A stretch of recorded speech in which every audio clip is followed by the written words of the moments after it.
Alright guys, hope you're all well. Just Pete here, just wanting to introduce a new preaching series to us starting this Sunday. We're in the book of Kings. We've called this series Seeing the Gospel in Kings. Okay, we're going to preach it Sunday morning, we're going to preach it Sunday evening, so 10 o'clock join us Sunday morning, 6:30 join us Sunday evening, and if you can't join us in person, we're going to be back online Sunday night. We've missed being with you guys who join us online, so we're really looking forward to you joining us then. Why are we doing Kings and why should you engage with this? I want to give you two reasons. The first is this, actually, all scripture is God breathed. 2 Timothy 3:16 says all scripture is God breathed and is useful for teaching, rebuking, training and correcting in righteousness. Actually, we believe in the full counsel of God. Actually, we believe that all of scripture points to Jesus Christ, our resurrected King, and we believe that Kings is useful. You might have read Kings before and you go, it's quite difficult, there's quite a lot of death, there's quite a lot of violence. There's a lot of kings that seem to do evil in the eyes of the Lord. Actually, we're going to just take 9 weeks. It's going to be a big sweep through Kings. We're not going to cover every single passage at all. But we want to show you how the big picture of Kings points to Jesus. How actually there's a gospel hidden in the book of Kings. And actually how it's so useful for us. So that's the first reason. Second reason is actually the book of Kings documents the nation of Israel, God's chosen people, in a season of decline. Okay, so it's from about 970 BC for a period of about 400 years. And during those 400 years, actually, the nation of Israel is going the wrong way. David really represents the high point in Israel's history.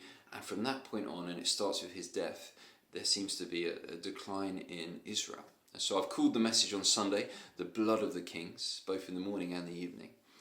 And actually, as we look at a nation in decline, what we see is God's still powerfully at work. And I'm sure none of you are immune to the news headlines over the last 2 years of COVID, of pandemic, of economic turmoil, of terrible scenes in Ukraine, of uncertainty over stability in terms of the West. You think that since probably the end of World War II and certainly, maybe the Cuban Missile Crisis in 1961, actually there's not been a season like this for some time in Western democracies such as the UK. Actually, the standard of living is expected to go down for the next generation rather than up. Actually, not even to mention the climate change, the environmental uncertainty.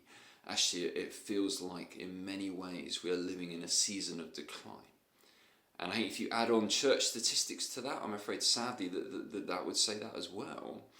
And yet I want to preach a message of hope through this series, because what we see is when it seems like a nation's in decline or that God's people are in decline, actually God is powerfully at work. And actually in the nations around the world right now, other than the UK, you think of nations like China or South America or Africa, the church is powerfully growing. And actually in seasons of decline and challenge, where perhaps the church needs reform, God is powerfully at work amongst his people. And we can sense that as a church family. We know he's at work in our nation, even in the midst of the turmoil and the challenge. And I want us to go through Kings because we're going to see how even when we're facing challenges, actually we serve a God who's powerfully at work with a plan just far beyond the imagination of Israel, with a king far beyond David. King Jesus was coming, and Israel didn't know that. And yet there's signs of it all through the scriptures. And as we sense uncertainty around us, actually King Jesus is on the throne. And we can trust that he is at work and doing amazing things. And we can pray for and expect to see him move in power in our nation, in our neighborhoods, in our relationships, in our time.